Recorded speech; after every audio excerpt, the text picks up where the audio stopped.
What is up, everybody? It's Joe from JLW Games coming at you with another cool video. Today we're back in the Intamin Multi-Launch Coaster project here with episode number 4. So today we're going to be working on a little bit of this and that, pretty much, I guess you could say. So basically we're going to be working on the launch details a little bit. We're going to be doing a few more custom supports and a few stuff surrounding the coaster. So basically what we're starting off with here is going to be a couple details on the first launch. We're going to be adding some cables, some cable racks, stuff like that, based off of velocicoaster mostly. The cable rack kind of comes from velocicoaster. I did move the launch fins to the left side of the track rather than the right side that it was on, because I did get a little bit of references and help from Gunner, who did kind of walk me through this and said, oh, those fins are on the left side, and he suggested the cable racks on the right side as well. So looks like this now, which looks quite nice. And now we have some nice little awesome details. I added a little electrical cabinet on the outside of that building, and it's looking pretty good as well. So you're going to be seeing me going back and forth a few times trying to figure out what we're going to do. I also do change the layout at the end as well. Remember, I have been saying that I wanted to get rid of that helix. Well, we do end up getting rid of the helix as well, which is great. So, but before we do that, I did go in here and actually did the custom supports for the heartline roll here that is raised off the ground. I had to go back and make sure I had my colors set as well, which is great. Also, let me know in the comments again about the mic. Again, I did get the new mic starting on the last episode. You guys did say it was a little quiet, so this time around I did turn up the gain a little bit. So let me know if it is actually a little bit louder and a bit better now that I am turned up the gain a little bit.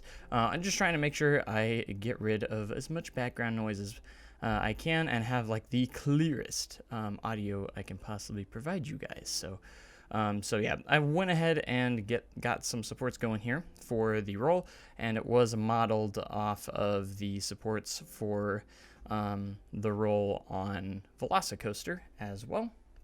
So the connectors are the only thing that probably aren't the greatest, but I think they work well for what I'm doing, and I think they are just fine for now. I think they look great. Hopefully you guys are liking the support structures as well. Again, of course, the only support structures we have done is for the top hat, and now of course for the roll, and I think I did do a custom support on one of the other turns.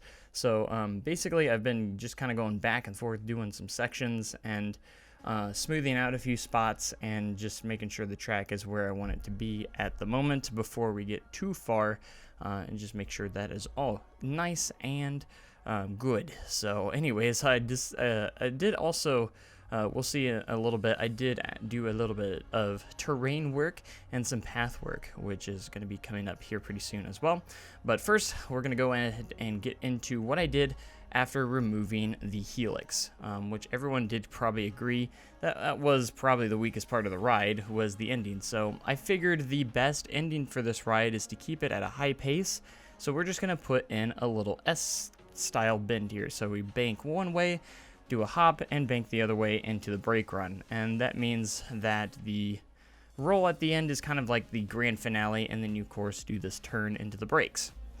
So I think this works really well, and it keeps the pacing up for the ride. Yes, it does shorten it by a little bit, but this actually worked out in my favor to time the trains and have excuse me, a little bit better on the 3-train operation. Works a little bit better with this layout modification. So I actually really did like that quite a bit. Now the shaping does look a little bit wonky in some spots, but it is fairly smooth. There might be a couple spots at the beginning of the ride that I still might need to smooth out a little bit and maybe shape up a little bit more. That's why I haven't started supports at the beginning of the ride, because it's mainly at the beginning of the ride. There's those first 2 turns out of the first launch are a little bit on the rougher side. So I did have to go in the POV, make sure it's good, and this is where we get into some terrain work. I wanted to make a little bit excuse me, of some water. The water, kind of a little bit of some water here. For underneath the ride in this spot, and I also wanted to put a little bit of a pathway and a small plaza right underneath the roll to kind of get some cool interaction spots for the ride itself. So we have like this little plaza piece that's going to be underneath that, and it's going to be really cool. And then we're going to put this body of water here, and I'm going to be doing some custom custom pathing here to kind of help blend it in with the waterfront a little bit better. This is very early, so this is definitely going to be changed. I guess not really changed, but there's going to be more added onto it. This is just the start of some of this stuff to kind of get an idea of how this is going to go. So I made this like little, again, this little front here that connects it with the water, so there's not like a terrain connection with the pathway. Excuse me, and you get a great view of the ride just walking around this path. Now, if I upload it to the Steam Workshop, of course I'm going to have the park upload and hopefully the layout upload to where you guys can theme it up to wherever you want if you do choose to use the layout as well.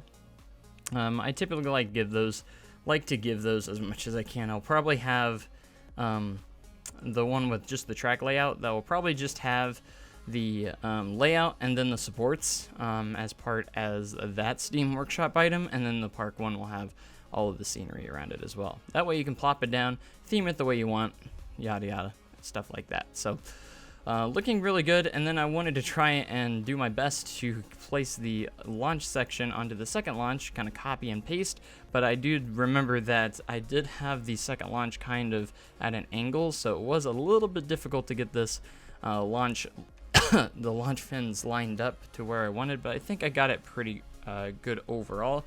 I haven't added many details yet on the second launch, except just the fins and the cable rack that was on the first launch. So, and then of course adjusted the length appropriately as well. So there's still a lot to be done. Something else that we do start a little bit on some foliage, which is really awesome. So some foliage, some terrain work, all being worked into this at the moment.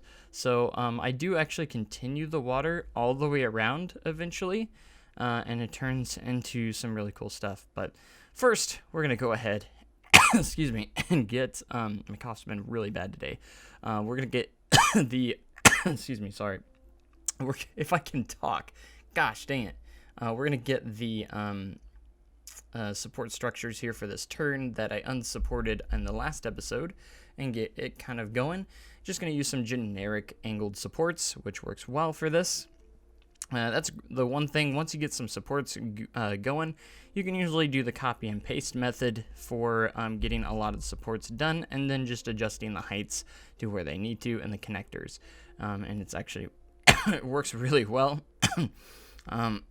For different sections, like I could use this support for other parts of the coaster as well, because it is very similar. But I apologize for the cough. If you guys haven't heard in previous videos, I do get a cough around this time of the year, and I believe it's from all the pollen, and it's just like allergies stuff and everything like that. And I get this really nasty cough for a while.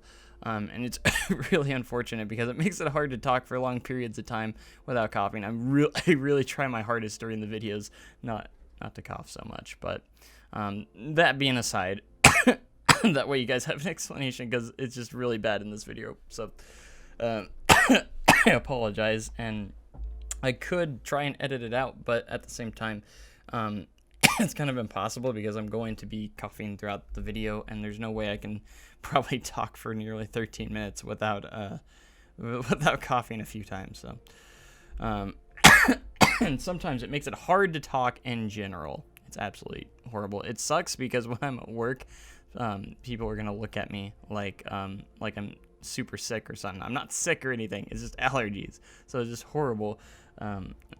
So it just sucks.